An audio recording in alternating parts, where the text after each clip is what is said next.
Yay.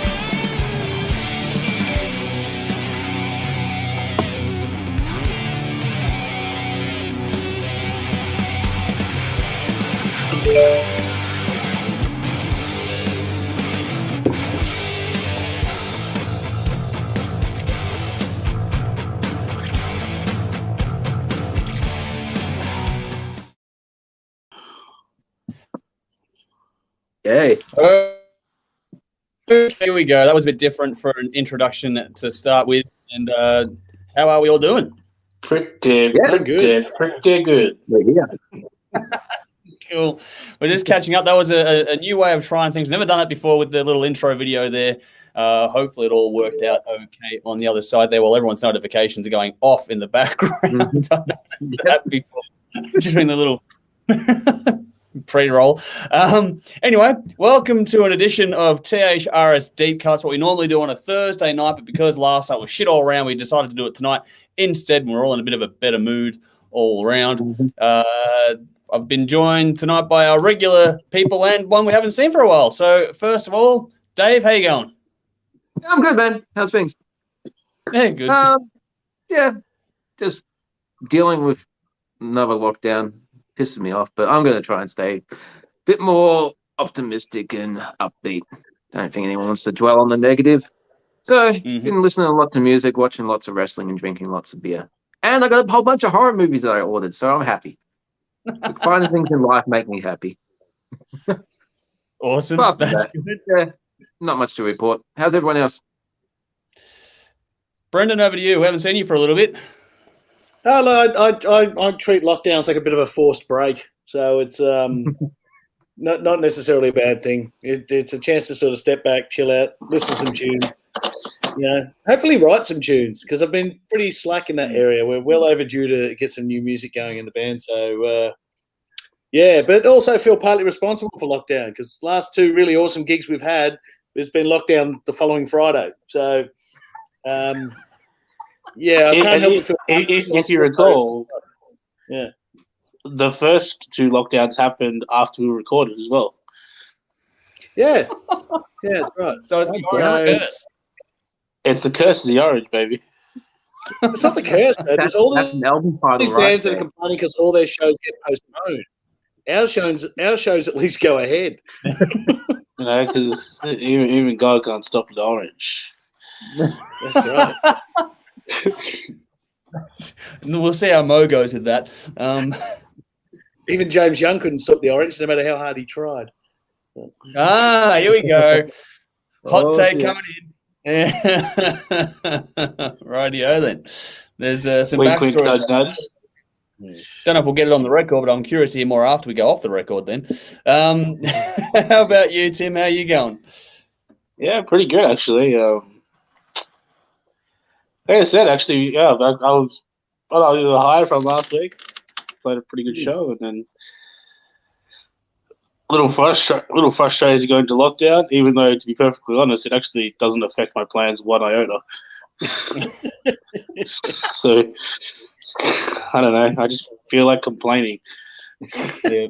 Everyone else is. In a way, it's actually probably benefited me because there's so many memes out there, and that's really all I do with my life anyway. Yourself, Andrew, how you been? Oh, I mean, you guys know how the scenes. I'm actually generally okay. Everything's all good, just going to work. Nothing's really changed for me either. It's just keep on keeping on. It just was a shit day all around yesterday for a few different reasons, which you guys know. I won't dwell on them too much here, just, a few little bits and pieces here and there. But all in all, pretty good. Had a better day today. And just, all going well. Just like everyone else, I think, just want to smash out this lockdown, get it done, and show New South Wales how the fuck it's done. So it stops fucking spreading across the goddamn country. Pricks. That's about where I'm at with that. But everything's all good. Just another week to go through. Now it's a weekend. We'll do another stream. Apologies for not doing this last on the Thursday, although I don't know. If we'd have done this last night, Brendan, would you have been able to join us? Nope. Okay, well, no, Dave was out last night too. So the benefit is we now get 4 opinions instead of 2 by doing it on a Friday for a once-off. We'll go back to regular programming next week. Quickly acknowledge the people in the audience here. So David Lee Dangle is on. Hey, man. Howdy, good legends. Hope you're all doing well. Good friend Sally. Hello, guys. How you doing? I think we answered that, so hopefully everyone's going good out there. Nudes, our good friend again. Thank you for coming in. Michael Gow has said hey, and so has David Fowler. So thank you all for Hey, man. jumping. Sally's just jumped up with warning. I've been drinking tequila. I'm blaming the lockdown. Was hoping Ms. Nikki would be here to be happy with me. Not today. Nikki will be around on Sunday, hopefully. And Tim T1000 is being a bit cheeky, Brendan. Hi, guys. Go Brisbane. Hell yeah. What are you losing? Fuck you. Essendon supporters have to do that. Yes, this is true. And then on top of the worst for Schadenfreude, don't they? Yeah, well, Darren Humphreys jumped up to say, I think Iron Maiden made things a bit more upbeat today despite everything. So Dave's excited. A few of us are excited about that. So let's kick off with that before we get into the whole thing tonight. What did everyone think of the new Iron Maiden track? So get in the comments if you're watching and let us know. But Dave, let's go to you first. Yeah, I liked it. Right from the start, it's just like, hey, this is a pretty cool intro. Had a bit of a country outlaw type feel to it. And Eddie's been pretty much everywhere situation throughout history. I don't think he's done cowboy westerns yet. So I got a bit of that. And I know the video's full of bike riding and shit. So there's kind of a connection between the outlaw bikies and the outlaw western shit. So maybe I'm reading something completely wrong into the whole theme of it, but I thought I got a bit of that from it. Overall, it's a cool song. I'm looking forward to the album. And usually singles that are released prior to a Maiden album are usually the weakest of the album.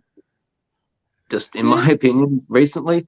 I can't remember the fucking title, but on Dance of Death, the first song, it's just the album was fantastic, and that was probably the weakest song. So I don't think we can judge what the whole album's going to be on this one song, but one song's pretty cool. Happy with it. Be interesting to see what else they're going to do because they're still doing some promo on their pages. They did Dance of Death cover today with some hidden stuff in there. It's been fun looking for that stuff. But I'm starting to think that little mountain-shaped thing, I think that's just a silhouette. We're going to see the full artwork when they release maybe the album cover. I think there might be more to that. So, I don't know. It's been fun to speculate, and it's cool to have some new Maiden. Yep. Cool. Brendan, what about you? I really liked it. I know a few people have sort of been shit canning it all day, but I called it a bit of a plotter. But I thought it was a really cool tune. I thought it still sounds like Maiden. Yeah, they're going for something a bit different, but it's Maiden with a different flavour. It's still very much a Maiden track, but I'm a bit concerned because I really liked. I think Speed of Light was the first single off the last album, and I really liked Speed of Light, and I didn't particularly like the rest of the album. So, I'll reserve judgment on that. But I thought this was a cool tune. I really dug it. I enjoyed it. Yeah, cool. Tim? Yeah. 3 for 3. I thought it was a good song. Yep. Not sure what people were complaining about. I thought they've promoted it really well and led up to things really well, and things just sounded pretty good. So, hopefully we get some more info when we can have a new album out soon. Yeah. Well, I think this all confirms that there's a new album on the way sooner rather than later now. I don't think there's any doubting that at this point in time. But the track itself was cool. I thought the video was really well done, actually. I enjoyed the animated approach to it. I thought it was clever, good story in it. Like, it did all those things it was supposed to do. I did put in the chat for ourselves that I wasn't 100% convinced on the vocal mix, but we'll see how that shakes out, listening to it via YouTube. I haven't listened to it on Spotify yet versus to get a different take on that. But even still, that was me being fussy as opposed to not liking it. It's still pretty good. The song, I liked it. I don't know.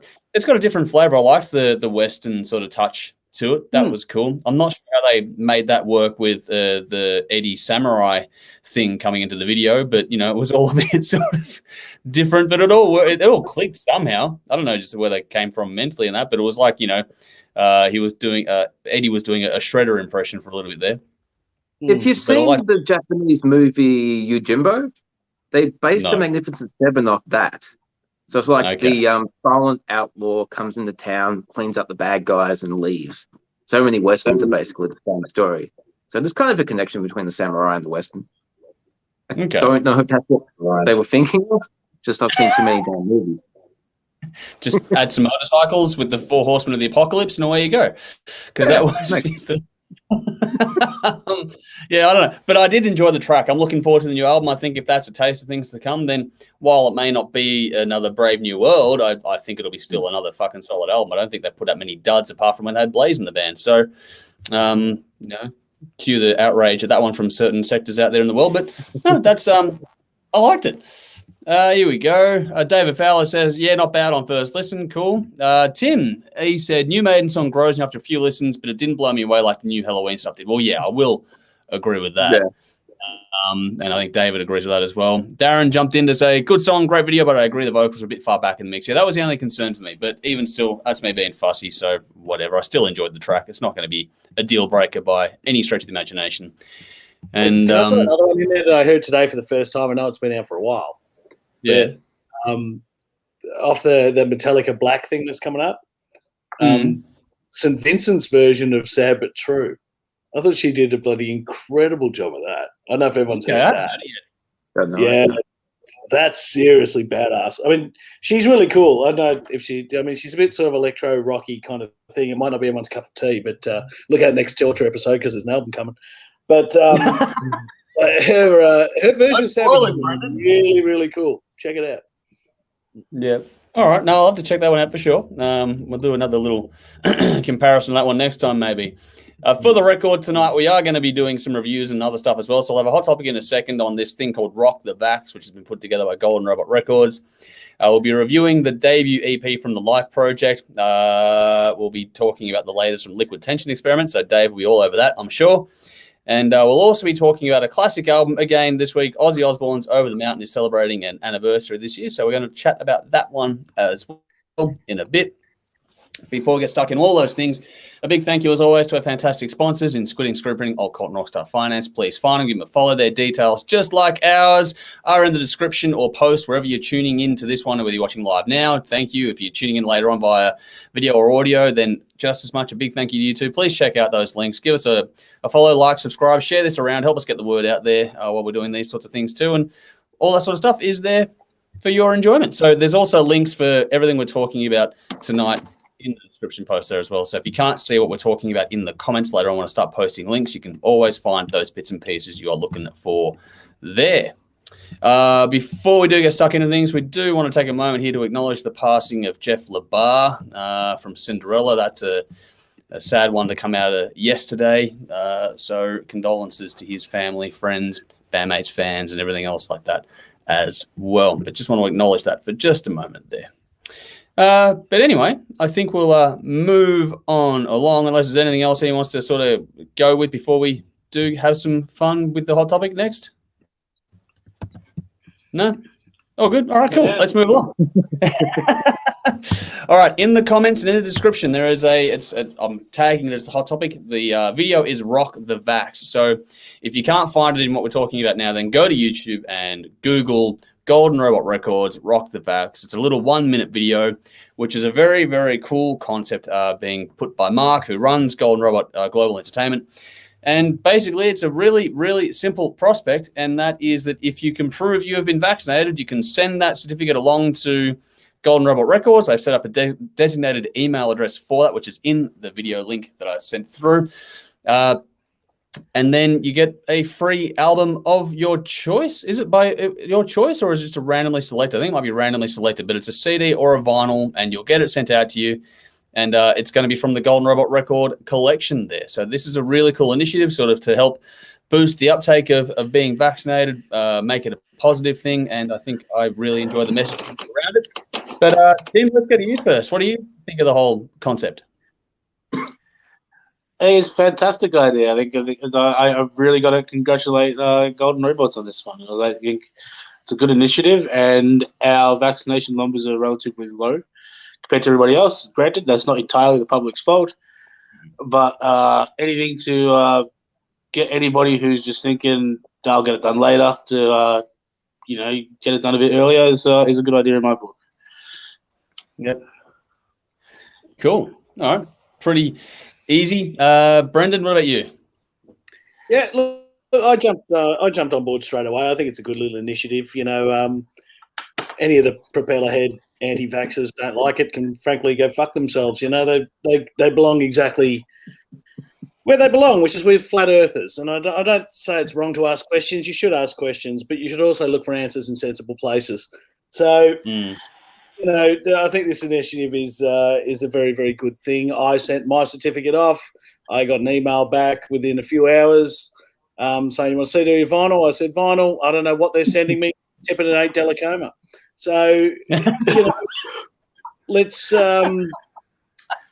you know, I think it's a great initiative. Like anything to get people over the line. Like if they are questioning it, just do it. I've had both vaxxers. I had no reaction at all. You know, and my internet still sucks, so it didn't affect that either. So, well put. Well put. What about you, Dave? Yeah, I think it's a great initiative. It's great to see someone doing something positive and trying to get a good message out there.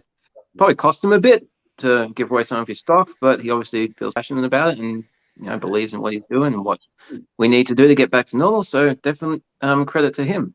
Yeah, I'm like Brendan, I haven't had it yet, but I'm down for Sunday and I've been looking forward to it. To be honest, I just want to get it done. So yeah, I'll probably send it off and see what I get. But I was going to get it before this even came along, but I'm getting jabbed. I might as well see if I can get an album. But yeah, and pretty much what everyone else has said. It's a great idea, and it needs to be done. Yeah. Well, for mine, I think it's a great idea. Credit to Mark and the team at Golden Robot. Now, I know that he's a bit passionate about this because in the interview we did with him a few weeks ago, and keep your eyes peeled for another one coming up very soon too.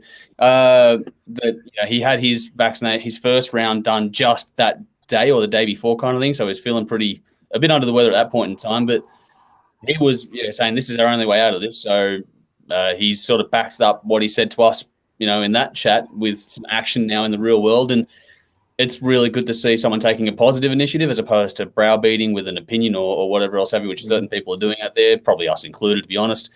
But, it's a good positive initiative that I think it's high time for something like that to come around. And considering you do know that there are certain people within the rock and metal circles that have been a bit recalcitrant, let's put it politely, when it comes to this sort of stuff, it's nice to get a different voice with a little bit more emphasis and, I guess, weight behind it, so to speak, to do something positive and help lead the way a little bit. Now, like Tim said, it's not everyone's fault that we can't get vaccinated. Myself and Jody are booked in for next month as soon as we can get it done. But we are well and truly in the process of getting it all taken care of, and we heartily encourage anyone else to do so. And then once you got it done, send your link off to Golden Robot. Get yourself a free album. Why not? I think it's great. I think it's a fantastic idea. So well done to all involved. Some comments here from David. He jumped in to say, well said, Brendan. So you're a winner with your comment there. But he also said Mark is an absolute legend for doing this. Great job, Mark. So, Mark, if you tune into this one, we are all on your side and heartily encourage you to keep doing it. That's a great idea. And congratulations to David on their new album too. Fuck yes. Yes. Yes, they're sitting on a winner. We'll be talking about that one very, very soon. David has also said, Gary Corbett, who played keyboards with Paul Stanley and Kiss, also passed away. Okay, didn't know that one, so thank you for the highlight there, and condolences to all involved there. There's a few going around this year. Hopefully, it's not as bad as years gone by, but there's a few going around this year, and hopefully none too many more to go. Hopefully, we can have a quiet year in that regard. It's bad enough with COVID and bullshit over the last couple of years, so hopefully we can avoid that nonsense for a little bit longer. But yes, that's the hot topic. Make sure you give us your thoughts as we go along. But yeah, I think we're all heartily in agreement that great idea. Let's keep that sort of stuff going. All right, time for our first review of the night. Let's have some fun with this. This is a little band called the L.I.F.E Project. The song we're giving you to reference is called The Nothingness. So that is in the comments now, or it's in the description or the post, wherever you're tuning into this one. So hit it up, have a look, and that's your reference track. So the L.I.F.E Project, which is L stop I stop F, so on and so forth project. The Nothingness is the song.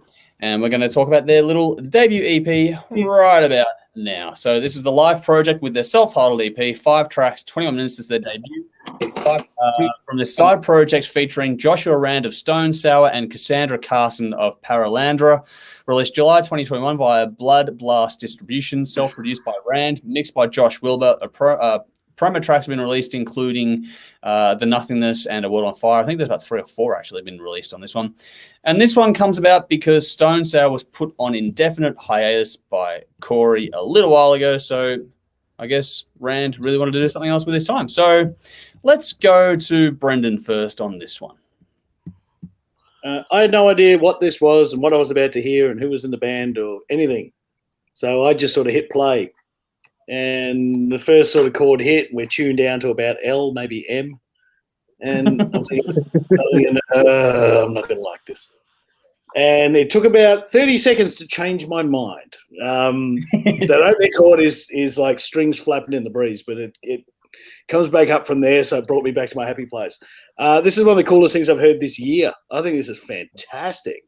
I've got no idea who this Cassandra Carson was, or what she's done, but my God, does this girl have some pipes on it. I love a proper female fucking rock voice that can really cut through and soar, and she does every bit of it. The music's great. Like if you're an old school rusted on sort of 80s metaler, it probably won't be for you. But if you like the more modern sounding stuff, there's not much not to like. I think the songs are really strong. I think the guitar work, rhythm work, it's loud. It certainly makes really fucking loud. It punches out of the speakers. But her voice still gets over the top of it with ease. I think it's one of the best things I've heard this year.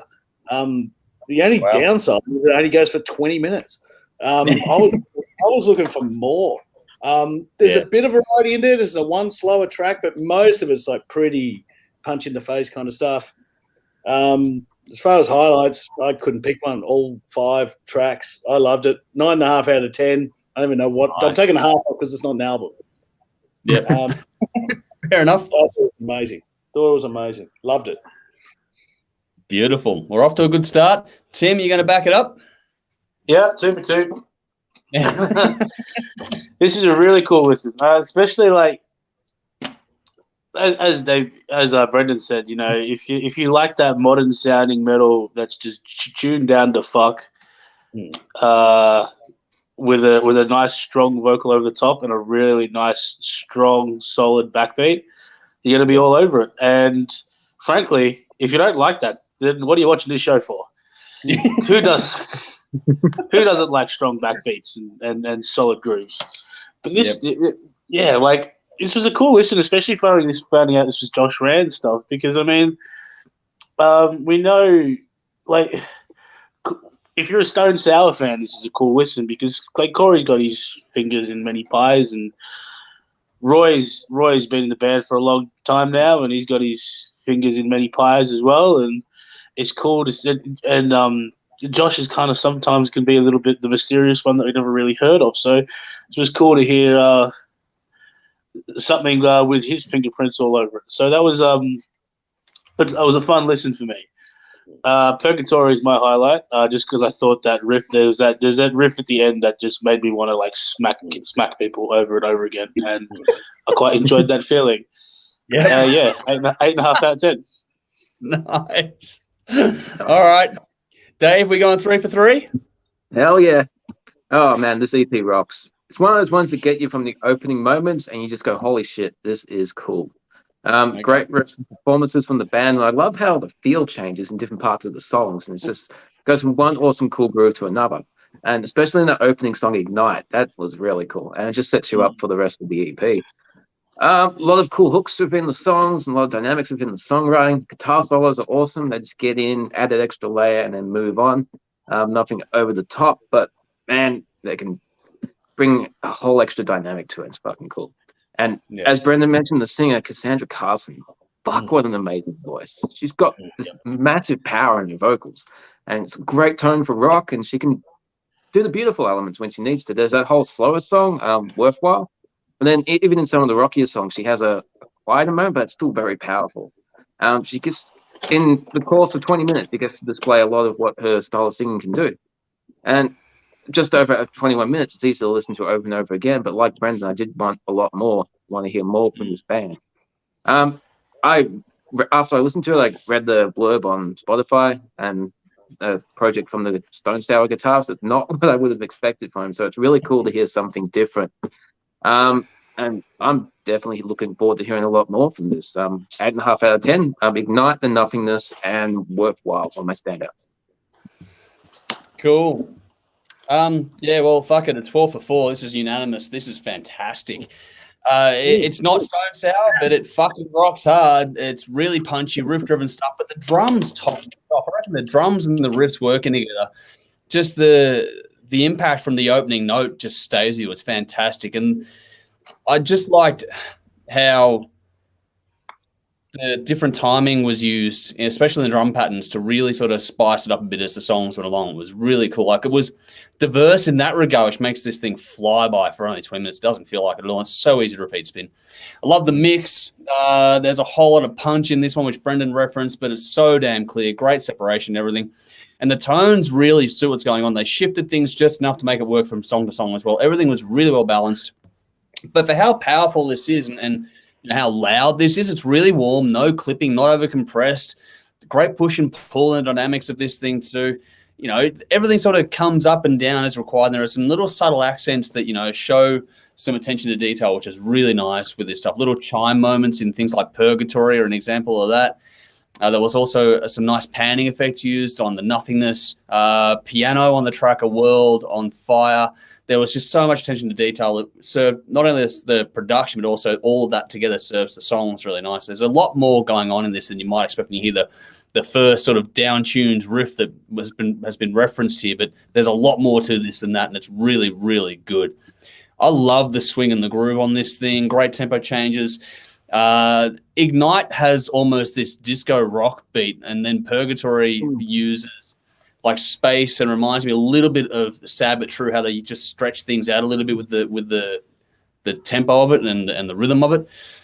But I thought there was nice harmony on this one too, in the instrumentation, but also in the vocals too. And yeah, I think the writing and the performances are fantastic on this. Cassandra, my God, what a voice. My fucking God, what a voice. The easiest comparison is going to be Lizzie Hale from Hailstorm, but on recent performances, I reckon she's got her beat. I reckon she's got her beat right now. So the gauntlet's thrown down in that regard. I thought if you're looking for a pure powerhouse female vocalist that can literally do it all, she's probably about one of the best ones, if not the best, on this performance going around now. It's fucking what a wonderful vocal to get a hold of. I think the lyrics are great to go hand in hand with that too. Some really awesome storytelling, and the aggression mixed with the heartfelt stuff was really well done. I really enjoyed Worthwhile. I think the storytelling aspect, that's the ballad on this thing, but it's a really cool story being told. The lyrical impact was nice on that one. Yeah, I don't know. If you're missing Stone Sour, don't worry about it. Check out this. You're going to fucking love it. If you like anything that's heavy rock at all with some real beauty to it, this is for you. The songwriting and performances alone are worth the price of entry. You'll get hooked on this in no time if you like what we do here. 9 out of 10 from me. Purgatory and Worthwhile are my two standouts on this one, but every single song is fucking fantastic. Not a dud moment in this one at all. I got a couple of comments here from Sally, because she checked it out and she was all over it in our THRS lounge and she really enjoyed it. She's from a local band in Michigan, Paralandra. I think that's the band that she's from. What a voice. She was into it straight away. She found an interview with Josh on the No Fucking Regrets podcast with Rob Flynn. Loved it. First chick in ages that she'll compare to Lizzie Hale. So there we go. But again, she followed up with, she has a warmer and smoother tone than Lizzie. Just beautiful. Yeah, I think that she is well and truly out in front in terms of who's got the best female vocal going around at the moment. So yeah, that's a unanimous one, which is pretty rare from all of us here. So please do go and check it out. Our good friend Jeff, who we all know from our Rush special, he wants us to review the Osmonds, Crazy Horses. So I'll have to go and look that one up. But thank you for joining in tonight via the YouTube page. I hope that's not Donnie and Marie. What was that? I hope that's not Donnie and Marie. I was going to be very upset. That's what I was thinking. Oh, well, we'll go have a Google and we'll see what we can find on that one, because I'm not over that one, but we'll find out. Okay, we've gone from one that's completely unanimous to one that I'm really not sure how it's going to go, going on past experiences amongst all here. This is a toss of a coin album now. We're talking about Liquid Tension Experiment. The reference track is The Passage of Time, which is about 7.5 minutes.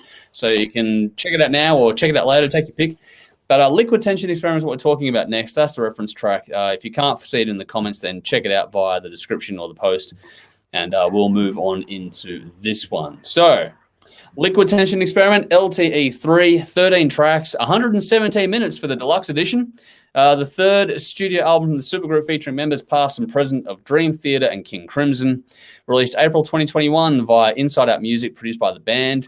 3 singles have been released, including The Passage of Time and Hypersonic. The bonus disc is made up of almost an hour of improv, with the main disc including 2 duets and a cover of Rhapsody in Blue from George Gershwin. This is the band's first studio release since 1999 with LTE2. So we figured we'd give this one a go. It's a bit of a quieter week leading up to this one. So let's see how we go with this. Now, all right, Dave, let's have your squirt fest out. Get it over and done. Really? This album is too goddamn long. Whoa, what? I'm kidding. You said that. Yeah, I'm joking. You're wrong. No, you're right. I mean, to be honest, it is a long listen, and it's a lot. Yeah, I never thought there was going to be a third album of Liquid Tension Experiment. Had the first one, had the second one, and then Jordan Rudess joined Dream Theater, so there was really no reason to do a side project. But then Portnoy quit Dream Theater and ended up working with Petrucci again last year, or the year before, for Petrucci's solo album. So now there's every reason to do this project. And there's just something really special about hearing Portnoy and Petrucci making music together. Whatever they're going to call it, just hearing those two musicians writing and performing together is fucking awesome. And of course, add Jordan Rudess to the mix. The guy's got an insane amount of musical knowledge, so chuck all 3 of them together, and awesome. And let's not forget Tony Levin, who has worked with everyone from King Crimson to Alice Cooper and David Bowie. So got my vote. And I never knew what the hell a Chapman stick was until I discovered this band. And that thing is fucking insane. So if you like Dream Theater, you're going to like this. If you don't like Dream Theater, this isn't going to bring you into that world. Also, if you like jazz artists like L.D. Miola and Miles Davis, you're probably going to enjoy this as well. And it is a very long listen. 13 songs in just under 2 hours. Even I was struggling to listen to all this in one go. You're probably better off picking 1 or 2 songs and going over them a couple of times and then moving on. So it's going to take quite a bit to digest everything that's in here. Might have been a better idea to release this as 2 separate albums, to be honest. Attention spans are in the fucking gutter these days. If this is your style of music, you are going to invest the time. There's a lot of different moods and styles and feels throughout this entire thing. So whatever mood you're in, you'll probably find a song that suits it. The song Liquid Evolution made me want to go buy some lava lamps and get some mood lighting. That was some really mellow shit. That was cool. If you're having a shit day, just put that on and whatever you're into, have a drink or whatever, and just fucking chill. Very good mix of fast songs and mellow songs. And there's a few songs that move from one to the other and then back again. And the song lengths are ranging from 3 minutes to 15 minutes. 6 of those songs are well over the 10 minutes. So even the Dream Theater fans might struggle because they don't have so many long songs on an album usually. They have maybe 1 epic song and then some shorter songs. The composition is fantastic. With the first 2 albums that they did, they were written and recorded within a couple of days. It's just the schedule that these musicians had to sync up together, and they basically wrote and recorded the original albums within 2-3 days at the most. This one, you can tell they spent a lot more time on it, at least the first disc, or the improvisation stuff probably just came along as you do when you improvise. But you know, they didn't have any time to tour last year, so they had a lot of time to work on it. It is really easy to get caught up in some of the moods within the playing on the second disc. I mean, it's just, if you're in the right mood to enjoy that type of thing, and if you like jazz and just seeing musicians digging around and tight old bands like the Jimi Hendrix Experience or Cream, just having this sixth sense where the musicians kind of know what's happening and what's going to come and just letting everyone take a solo here and there, that shit's cool. I like that. Rhapsody in Blue, when you mentioned that was a cover, that kind of like, oh shit, because that one is one that I really noticed. There's some very nice tempo and beat shifts in that, and there's also some humor. I had no idea that was a cover, but I got references to a few other songs within there. I don't know if that's in the original song, but around the 3-minute mark, I got a very strong El Di Meola vibe from some of his like Egyptian dancer song. Used to love that song. And about 9.5 minutes, I got the melody for Cat Stevens' Moonshadow, but I don't know if they're in the original, so I'm gonna have to do some research. Overall, if you appreciate various styles of music and like over the top musicianal wankery, then you'll like it. If not, this is one for the diehards. 8.5 out of 10. Hypersonic, Liquid Evolution, Beating the Odds, Rhapsody in Blue, Shades of Hope were my standouts. All right. Brendan, I feel like you might want to retort. Is that the case? Oh, not really. It's going to be the same old shit from me on this stuff. It's, I mean, their talent is not up for question. Yeah. But, to enjoy this, you really need to have your calculator, a bunch of set squares, your lube, and a box of tissues, because it's musical masturbation at its finest. It's amazing. It is. It's amazing. But for 2 fucking hours, I was looking to open a vein. It's so boring. You can't be that technically incredible for that long and hold my attention. Maybe that says more about me than them. I don't know, but I found it to be a really, really tough listen. There's not enough going on, which again sounds like a stupid statement, to hold my attention. There's not enough light and shade. Yeah, there's no fucking vocal to speak of. There's no, it's just relentless, incredible shit. Yeah. So that's a good one.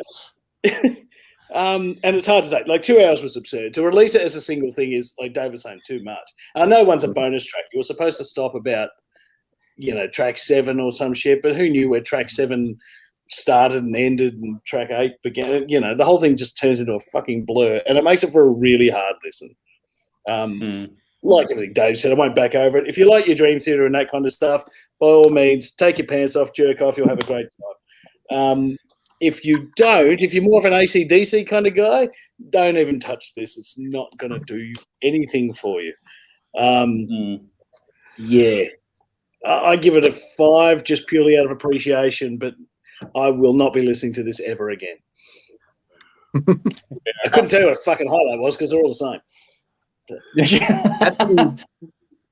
On the back of the first CD, there's a little caution.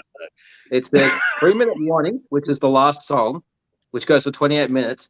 It says 3-minute warning is not for the musically faint-hearted, impatient, or critics of extreme self-indulgence. If you fall into any of these above categories, please hit stop on your CD player after track 8. So they put that to the extreme. I would have hit stop after the last album. I have so many thoughts. Okay, first of all, yep.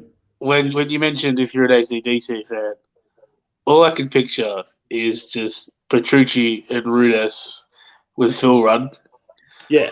And just them trying to play around and just Rudd with a cigarette hanging out of his mouth going, all right then.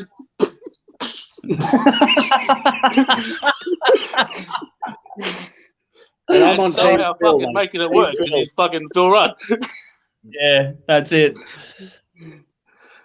The second thought is, man, John Petrucci wants Portnoy back in Dream Theater so fucking badly.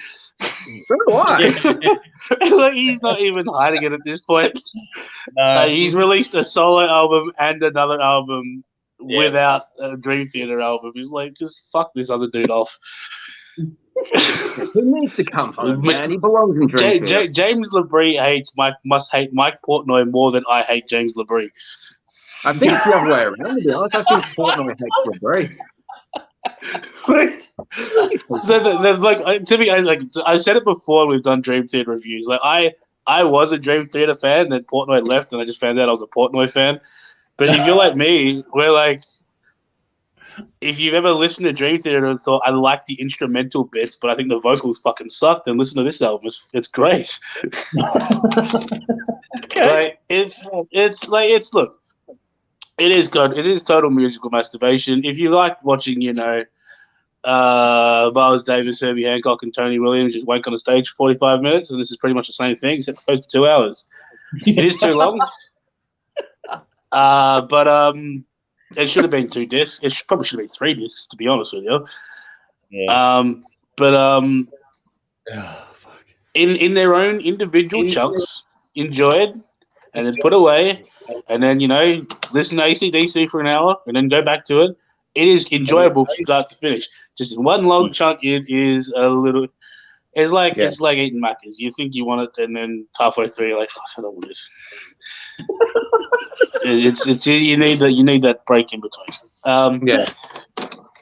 Even I've never listened to this from start to finish. I couldn't do it. It's just a lot of music to take in one sitting. Yeah. If it was a wrestling match, you describe it as one long high spot. Yeah, well, Where it was 50,000 flips for half an hour, and you go, okay, well, what was the heat? Oh, well, anyway. But yeah, Liquid Evolution was my highlight. I thought that was a cracking track. And Chris and Kevin's Amazing Space Odyssey was hilariously felt out of place. Yeah.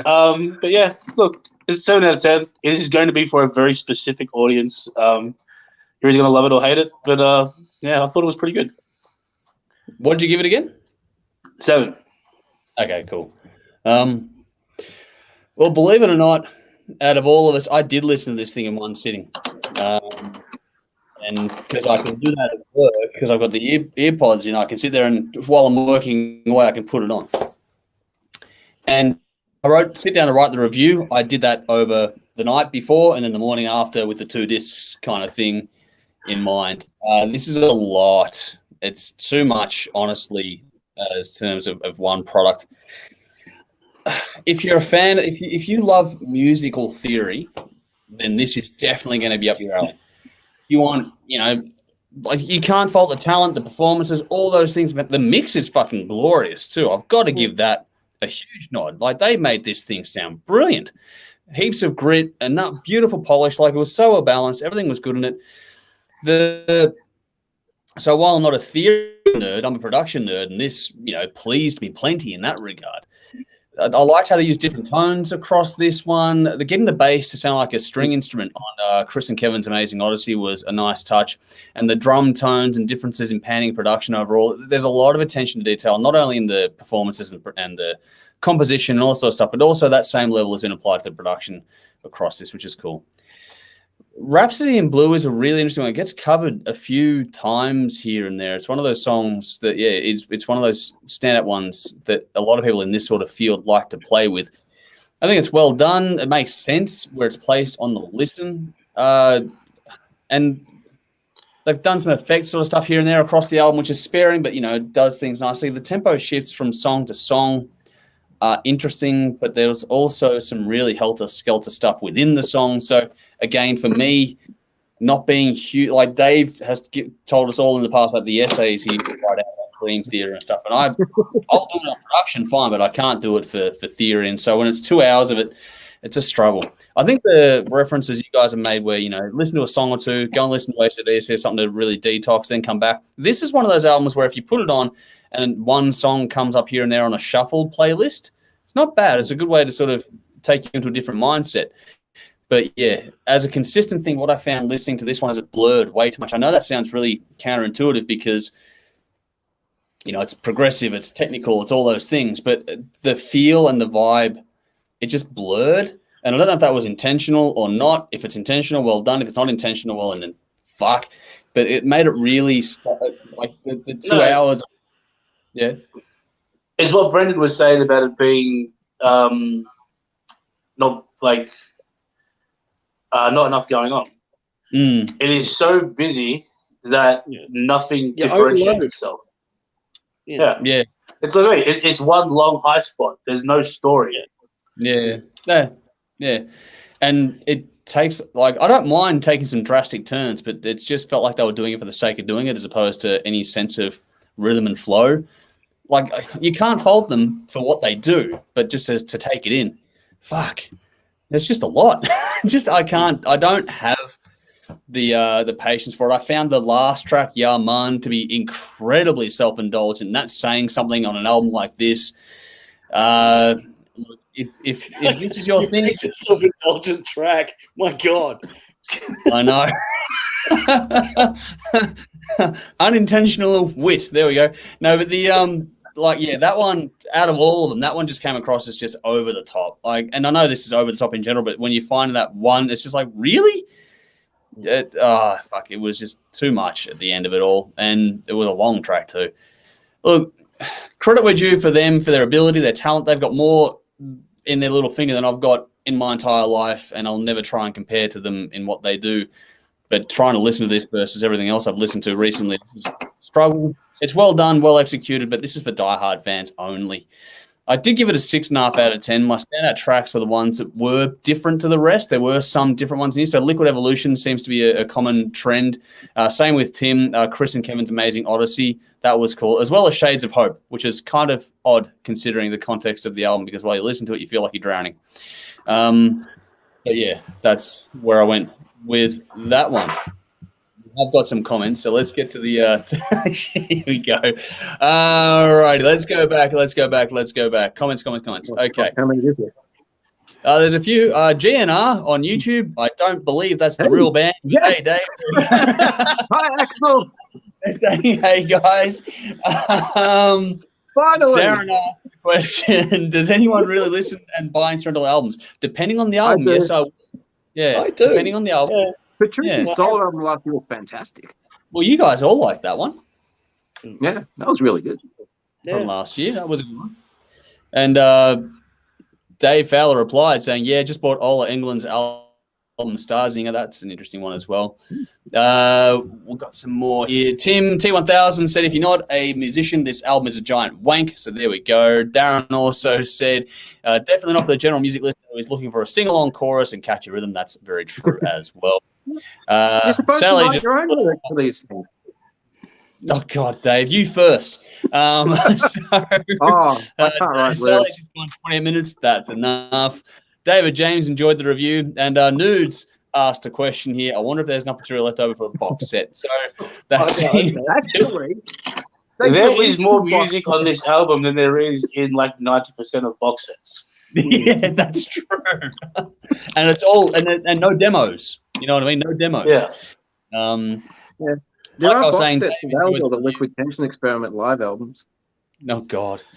So to refer to Jeff here for a second, did anyone check out Belshazzar's Feast overnight with the writing on the wall, Iron Maiden in the back, and it's glorious? We did talk about that at the top of the episode, so when you get a chance, go back and watch that. We did talk about that. That is very well done. We enjoyed it thoroughly.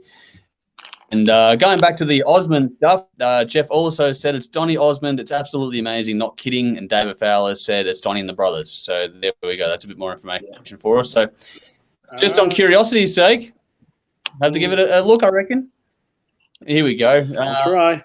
Darren said that would be a good idea. They could write and sing along to the instrument. You know what would actually be a cool concept for this kind of a thing with this album would be to get fans to send in lyrics and vocals. Yeah. And the band could mix something together in that regard. Yeah. Release To the this. music.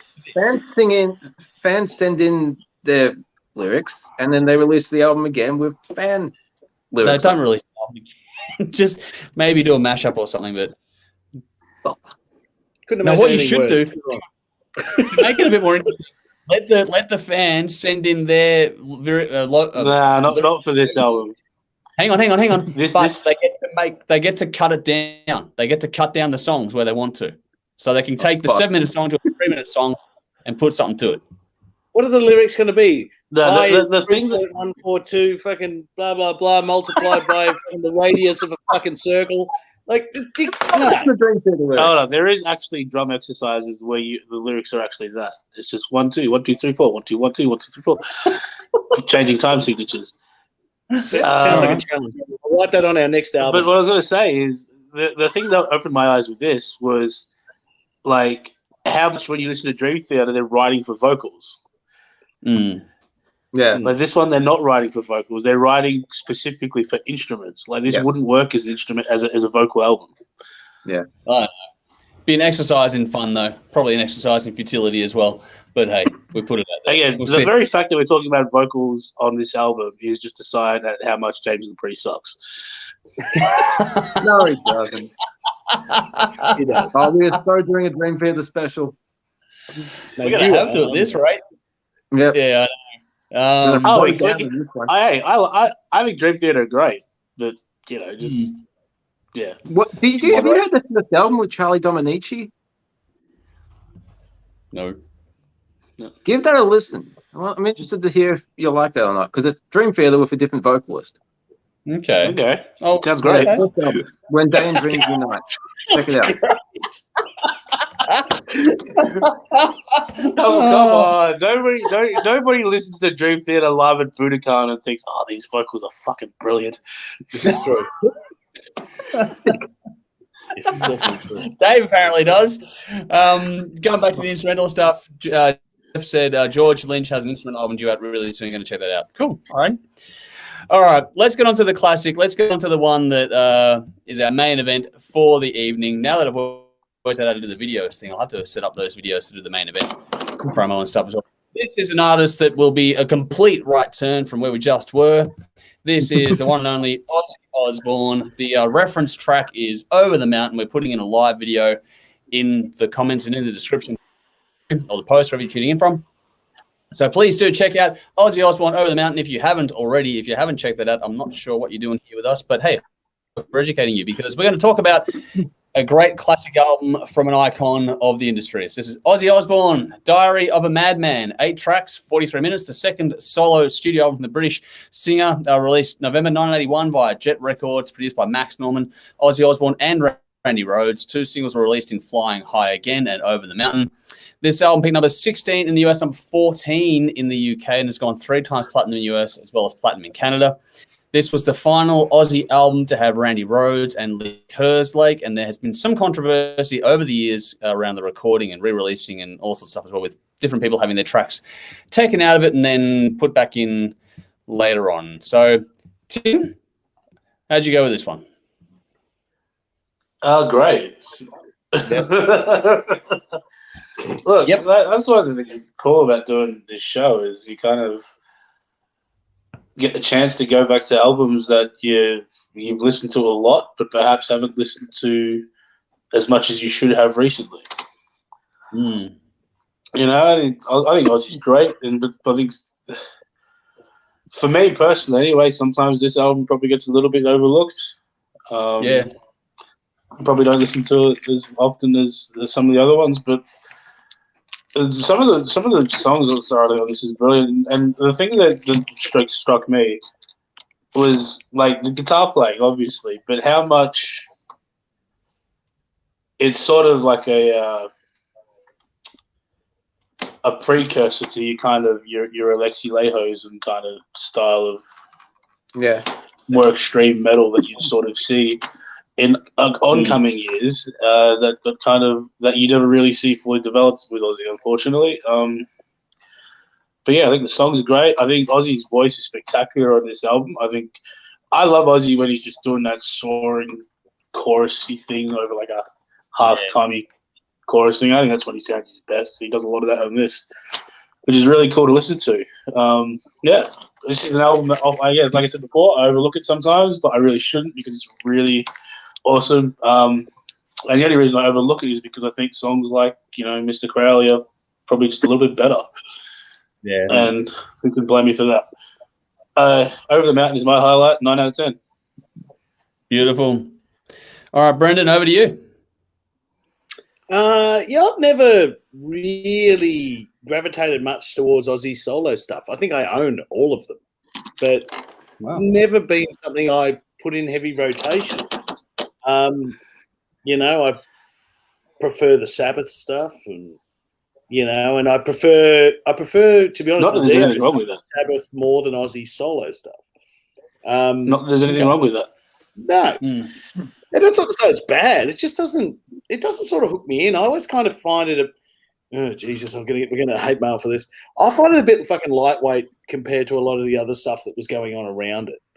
At the time, it just doesn't really, it didn't drag me in as sort of a teenager when this, when everyone was listening to Ozzy. It didn't drag me in then, and it still quite doesn't. I enjoy it. I like listening to this because some albums jumped out at me some tracks jumped out at me that I wouldn't have even been able to name going into it. So it was really, really cool to go back to it and listen to it again, because honestly, it'd be at least 10 years since I'd listened to this as a work part, as a complete thing. It'd be a long time. So yeah, look, I enjoyed it, but it doesn't blow me away. I go at 7.5 out of 10. Believer was the one that really sort of dragged me back in, and that's a track I'd completely forgotten existed, to be honest with you. What's the other one? Sato, which I believe is a Cobra Kai reference, so Dave will enjoy that. I really enjoyed that track.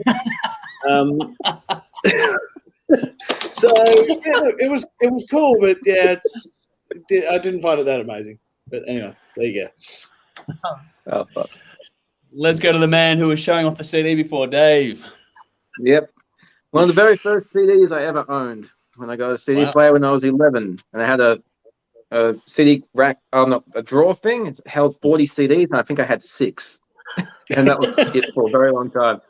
But yeah, I became an Ozzy fan before I'd even heard Black Sabbath. And Ozzy was one of the ones that I would listen to over and over, especially this album.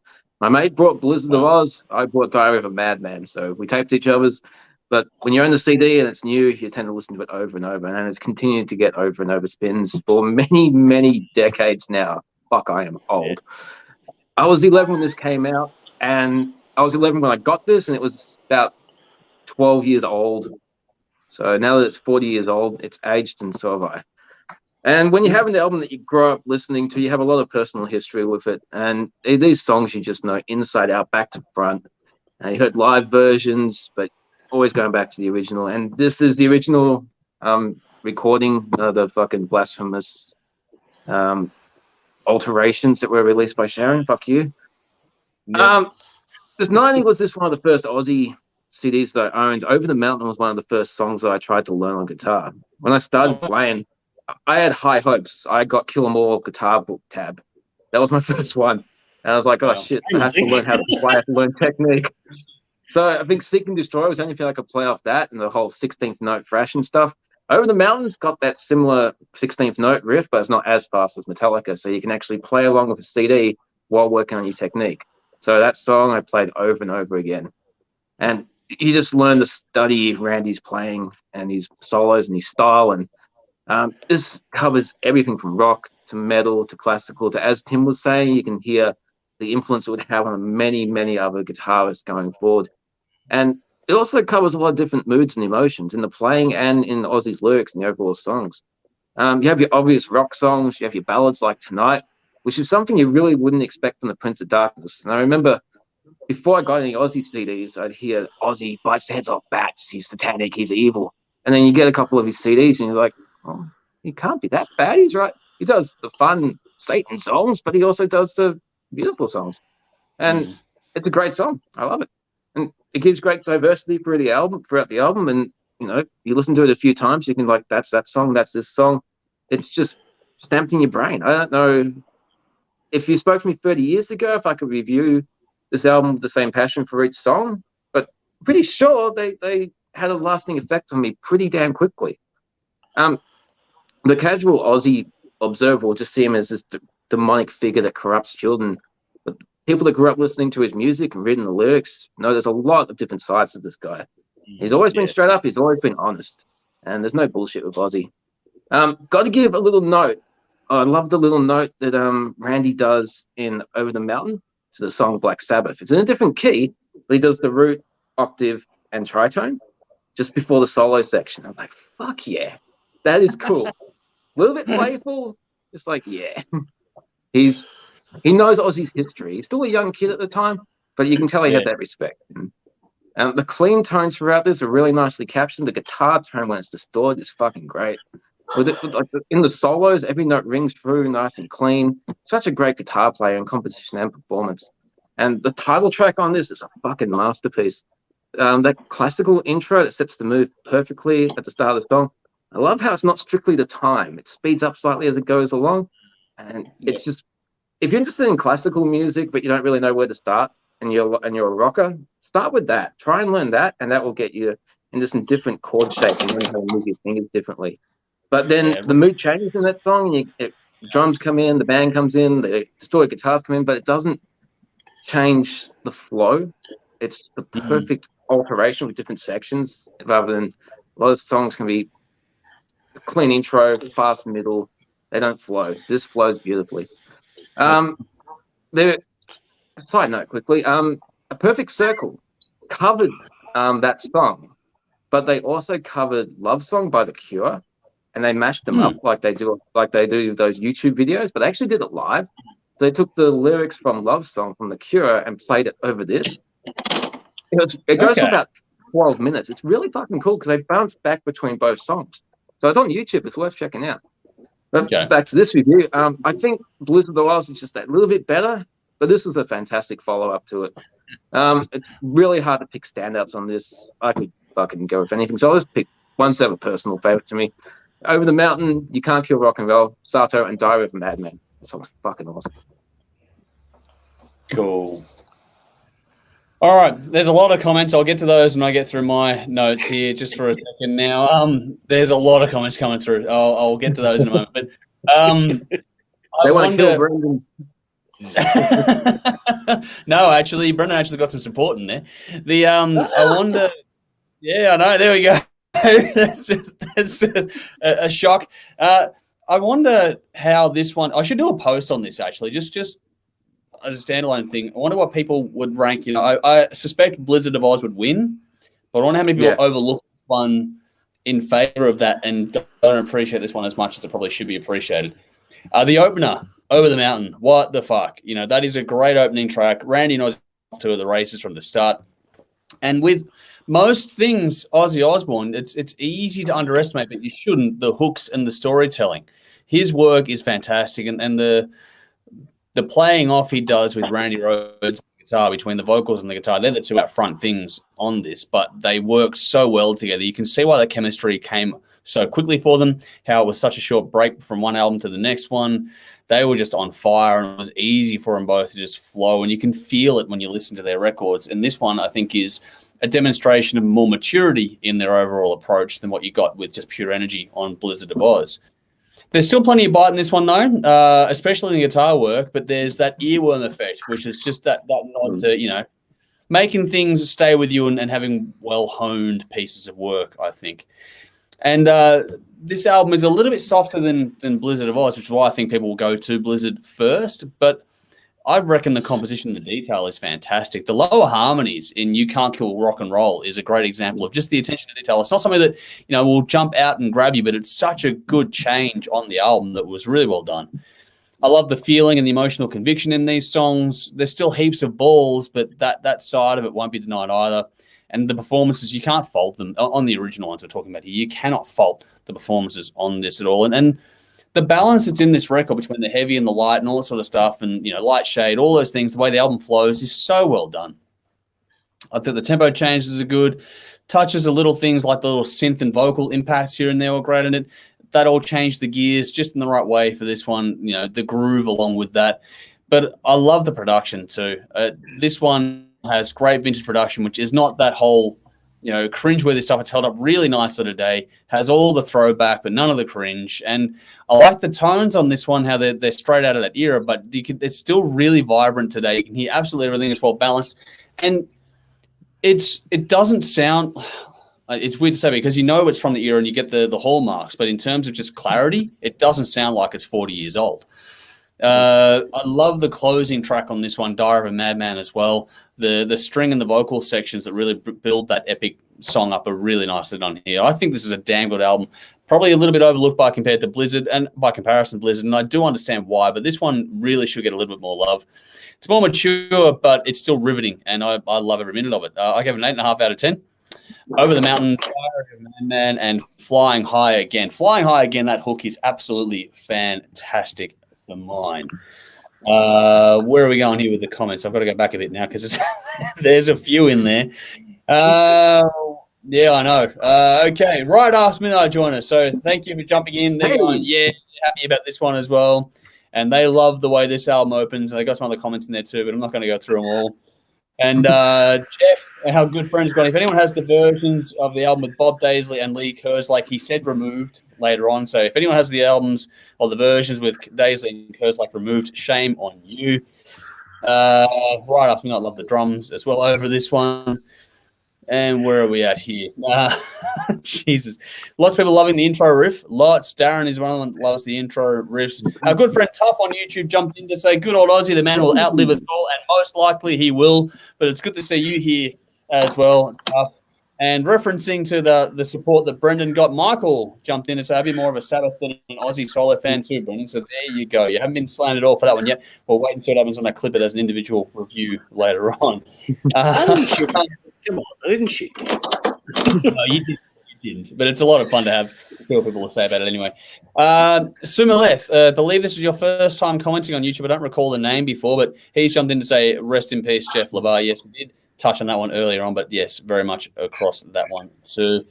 And Jeff jumped in to say, Sato stands for Sharon Arden Thelma Osborne, not sailing across the ocean as many people believe. Jeff is great with all the finer details for us in a lot of respects. I still like the Cobra Kai reference better. Yeah, me too. We'll go with that. We'll run with that. That'll make it easy for everyone anyway. Tough also said, g'day, fellow rockers. Welcome back to living in a box only a lockdown could bring you. I'll tell you a coronavirus joke now, but you'll have to wait 2 weeks to see if you got it. There we go.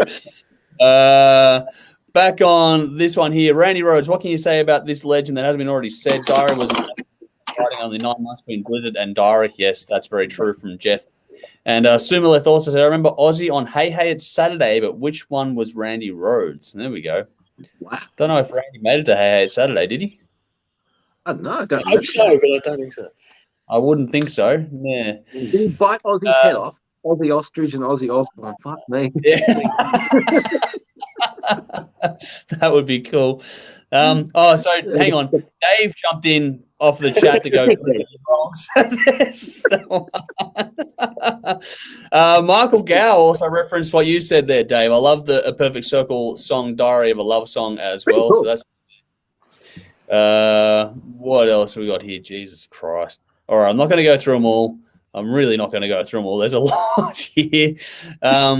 Matthew Corder has jumped in with a random one saying Prostitute by GNR is also live. Off topic, but Dave will like me for that one. Benjamin Payne has jumped in to say, yo, everyone. And there we go. And, here we go. Right. Jeff has gone, interesting fact, the solo from Flying High Again was a riff that George Lynch taught Randy. Well, there you go. Wow. And Sally is also jumping in with the support. I'm Sabbath over Aussie. How can you not be? So, Dave, they're equally good. Okay. I'm not picking sides. Not picking sides between Sabbath and Aussie, man. It's the same entity. No, it's not the same entity, but fuck. No, well, and here we go. We've done a whole special on this already, so go and check it out online. But Darren has gone on deal with Aussie. So there we go. That is a never-ending debate. That one. Our battle special was decided by like half a point, wasn't it, Dave? From memory, half a point, something in that one. Half a point. Yeah, fucking nuts. Did Dio win? Yeah. Yes. Well, then it was correct. Tim has gone. You need to review some more Aussie albums. I'm sure we'll do an Aussie special at some point too. Yeah. And here we go. Again, review The Ultimate Sin sometime. Yeah, Ultimate Sin's a fucking cool album. I like That's a good album. Yeah. All right, we are focusing on that video clip. Yeah. For the classics, we're focusing on anniversary albums. That's the thing we're going for. I'm sure we'll get to all these ones in due course. Hey, 30 years for No More Tears. So. That's not bad as well. I love that album. We're getting old. Yeah, we are. As I say, White Blood Cells is 20 years. Wow, that's a new album. Jesus. Oh, I think Down to Earth has an anniversary as well. Yep, that's a great album too. That is a good album. I like that one. I fucking love it. But anyway, Jesus Christ. Darren's gone, did we review the new Aussie album yet? Yes, we did. We did. It's pretty good. Well worth checking out. It's pretty good. Really good. That was like one of the first like Zoom episodes we did. Yeah, that's way back. Yeah. And it's online too, so go and check it out there. Just do a search on our channel for Aussie, and you'll get a couple of results. But yeah, it'll be in there. So that is online, that one, so you can go and check that out. But is that the one where he sounds like he's singing into a coffee cup? It's the one with a duet with Elton John. Yeah. Oh, got Graveyard on it. I don't know if Brendan did that one with us. I don't know if he did that one. But yeah, we'll get there. But anyway, we've sort of come to the end of our planned content. So we'll see what happens next after this. But just a quick note again to say a big thank you to our fantastic sponsors in Screen Screen Printing, Allport and Rockstar Finance. Thank you for your support. Please check them out, throw them a follow, give them a like, all that sort of stuff. Their details, just like ours, in the description. So please, as well as them, like, follow, subscribe to all of our usual stuff there. Give us a share, give us a like or a comment. That always helps us to get more of this sort of stuff out there too. So if you don't want to share it, just give it a like. That's always a good help for us as well. Check out our Patreon page if you want to help us yourself directly. I'm about to revamp all that as well. And our next stream will be on Sunday night. Back to usual, we're going to be covering Shotgun Mistress, Heaven and Earth, and Powerwolf. So there's some 3 different albums in that one for everyone to go and check out too. Our next interview is on Tuesday. If I'm correct, Nikki isn't here tonight with me, but I'm pretty sure it's Brad Marr from Massive.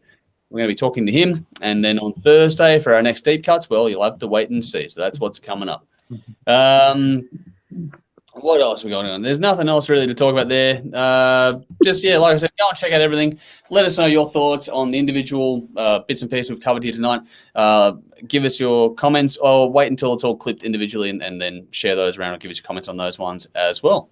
But I think that's about it before we go to the bin. Is there anything else that anyone wants to add before we go to the bin? No.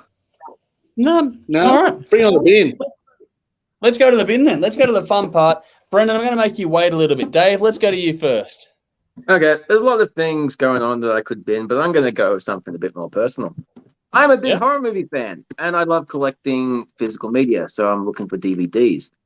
And it's really hard to get a lot of the classic horror movies on DVD. I've gone for eBay. There's plenty of DVD shops online, but none of a really good classic horror movie content. And unless you want to pay upwards of $100 for a fucking DVD, which I could pirate anyway, but I would like to do the right thing and collect actual authentic copies. But you need to unfuck that really quickly. I mean, all these DVD stores that are online, get some better fucking classic horror movies. I want to get Return of the Living Dead, the comedy version. It's fantastic, but it's really hard to find a copy. So, yeah. So, shitty DVD online stores in the bin. Get more horror.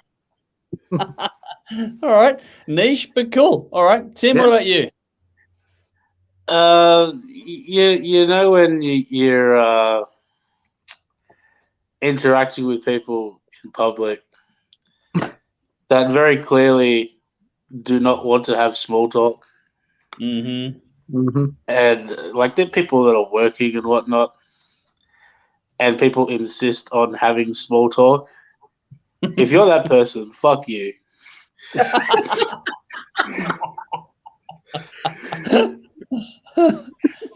Some people have to talk to hundreds of people a day. The last thing we want to hear is, "So, busy night, mate." Fuck you. You know what's worse than that? The people that want to have serious, in-depth conversation. See, people waiting. It depends. Like, because I remember talking to one dude. Basically, what happened was he'd lost his job, and but he lost it because he just got out of prison, basically. Okay. And failed his police check. Oh, fuck. And he was really cut up about it, right? He was really cut up about it, and his whole point was, man, you try to turn your life around, you can't, can't even do a manual labor job. And I understand that, because this dude clearly just needed someone to talk to. Yeah. Right? However, geez, the sun's finally out. Fucking shut up, mate. I don't fucking care. So word out there for sometimes. Just small talk in the bin. Yeah. So if you want to get Tim's attention with small talk, make it interesting.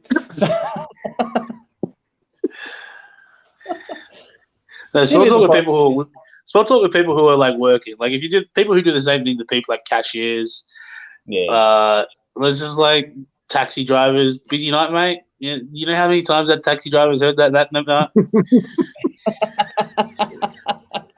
The taxi driver don't give a fuck. He just hopes you don't spew up in the backseat of his car. Yep. That's the only thing they want. All right. Brendan, over to you. Been a little while for you. Okay, it has. But I don't know how well this is going to work, but we're going to try because we have visual props. But if you have no sense of irony or comedy, think before you speak. Because this popped up on Facebook. This is a mural by a guy called Lush Sucks that does a lot of things. Can we see that clearly? Can we? This popped up, right? Burn out the fadeaway. Explain it to people. RIP, right? Now, to most of us, that's funny. Yep. Then you read the comments. People are going, that doesn't even look like Kurt Cobain. That's fucked. It looks more like David Spade. That's fucking ridiculous. And I thought people were being ironic. I genuinely thought people were being ironic. I keep reading. And there's some people we know, and I'm not going to name them, joined in the conversation. And I'm going, seriously, if you have no concept of comedy or irony, just shut the fuck up. It's a joke. It's funny. Oh, fuck.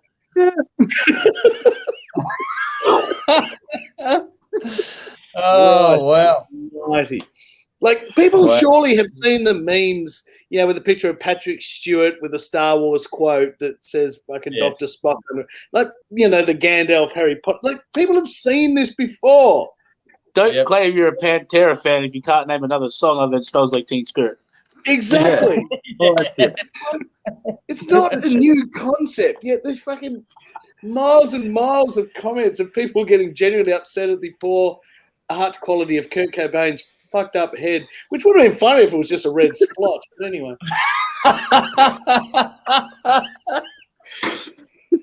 Oh, here we go.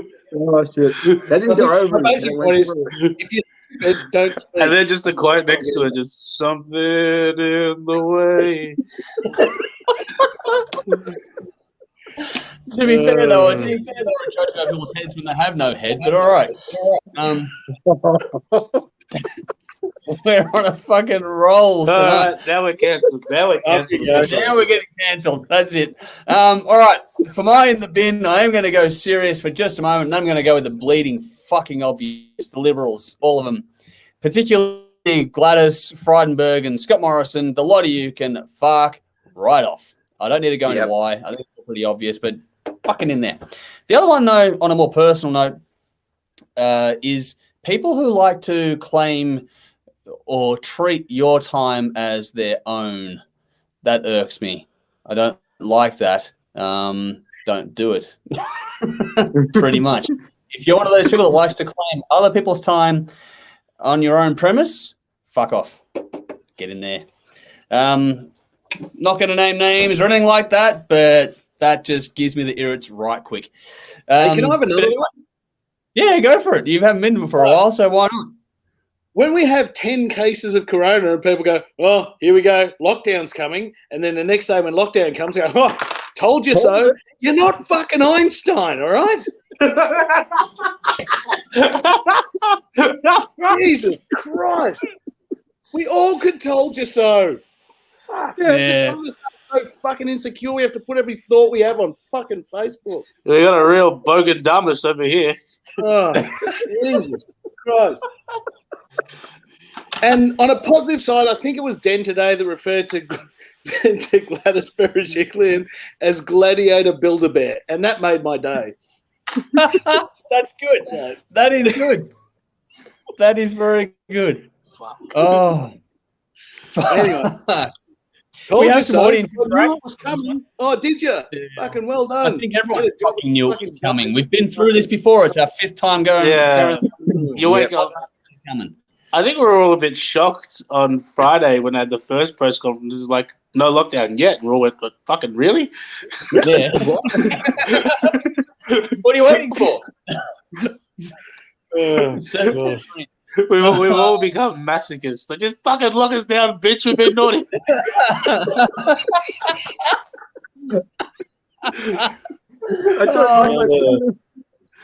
Oh, fuck. Okay. I do have some fucking comments here to go into the bin as well. Oh, shit. Hopefully not off those. Yeah, we got some comments. So Benjamin Payne has jumped in with crazy farmers and tractors in the fucking bin. This What is back to happened to you? previous time. No. I don't know, because New Zealand has been overrun by angry, pissed-off farmers and their dogs barking and tractors tooting, enormous amount of traffic jams because of a new government ute tax, bloody democratic action in progress today. So he's royally pissed off about tractors and dogs today. Leave the dogs out of it. Dogs are pretty good. It's democratic to me. I like that. Anyway. Well, yeah, there we go. Michael Gow, yep, current New South Wales government in the bin after events. Yep, fuck them. They can fuck off. Tough. Bin the toilets at Macca's. They're disgusting. Just shit in the burgers and it might improve the taste. So there we go. It's a solid point. Considering Scott Morrison recently got on to deny the Endergine Macca's rumor with Kyle and Stacey. Oh, what a dickhead. Anyway. Imagine having to go on radio and be like, yeah, I did not shit my pants. Kyle and Jackie O as well. This is the Prime Minister of a country. This is where we are, folks. This is what you get when you vote fucking Liberal. Nudes, just put the bin. Putting IKEA furniture together. I'd rather massage my balls with a cactus. Yeah, agreed. Wouldn't we all? Very cool. Not his balls, but, it's a good story. Yeah. Benjamin Payne again. Redundancy in the bin. You're having a bad day, aren't you, buddy? Tim and Tim are in agreement. Hate small talk. That's the reason I'm self-employed and work by myself. Damn right.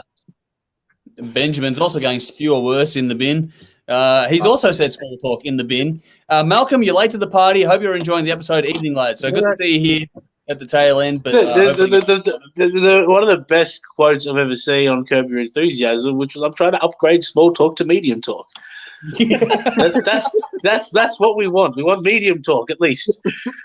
Yeah, this is cool. Definitely. Tufts jumped in to say this bin session is like group therapy. That's what we do every fucking time. Yep. Pretty much no way of getting shit out. Sally also agreed with the time vampires. No fucking good in the bin. Sumaleth, I think everyone in the world can agree with this one. Coronavirus in the bin. Yep. Yeah. That all there. What else we got here? Fucking hell, what? Jeff said, I saw a great meme from Pornhub. Okay. Picture of Gladys Berejiklian with the caption of woman fucks entire country at once. Yeah. That was good. Was the image of her like eating the sausage? I have no idea. I really hope so. Pornhub and Gladys in the same sentence just gives me the willies. Using the word willies after that sentence gives me the willies. So, Yes. Yeah. I'm out.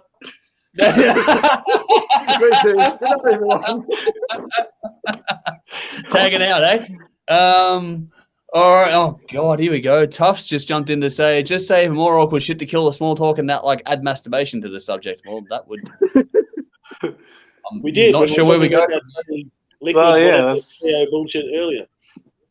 And just to show the maturity of us all around, lol, willies from science. This is all of us in one hit. Well, Tuff is off to Pornhub for research, and Benjamin has said that the bin is full of shit now. So that is exactly where we are. We've hit that point on a Friday night where we're like, all bets are fucking off. So we're having some fun with this. So Ben's also just going, when's rubbish day? Off to the landfill with that. Rubbish day is until Tuesday for me. So yeah, we're going to have some fun with that. It's overflowing. That'll be done. But yeah, I think we've gotten a bit off our chest tonight, gentlemen. Thank you for that. Everyone feeling better? Yeah, no, we're doing it again tomorrow night. What else are we going to do? Oh, yeah. that's not the worst idea. Yeah. No, I'm going to watch the Collingwood Carlton. How are your Tigers going, Brendan, while you're here? Screen's fucking frozen. We were winning when the screen froze. Okay, well, so far as you know, you're winning then. Yeah, I should check. They're thereabouts. They were thereabouts. I don't know. No idea. But anyway, hopefully everyone is enjoying tonight. Sorry? 11 points up. There you go. Happy man over there. He's hoping for Tim's jumped in to say Tigers up by 17. Okay, so there we go. Hey, let's kick another one. Hey. Hey. Okay. And Jeff's gone, remember, guys, check out Osmond's Crazy Horsemen. Seriously, I want to review. Okay. Made a note of it. I'll write that down. I'm keen. All right, what I'm going to do is, because the easiest way for me to remember shit is to take a photo of it, so I'm going to take a photo of the comment on the screen. Yeah, there we go. That is honestly the easiest way, because I scroll through that and I go, okay, cool, I want something. All right, Cool. Anyone else got anything else I want to say before we log off from this craziness for the evening? No, cool. No, I'm good. I guess Cool. we're good. All right. I guess we're all good then. All right. Well, thank you everyone for jumping in tonight and watching this. Hopefully you enjoyed the episode. Thanks for getting in the comments, having some fun with this. It's been an absolute. Thank you all so very much, and thank you to you guys for agreeing to the shift from last night to tonight to make it a bit easier, a bit more fun all around. I think we'd be a bit more morose if we'd have gone to the last night than tonight. So it's been fun. Thank you very much, guys, for jumping in. Cool. Welcome, man. Thank you.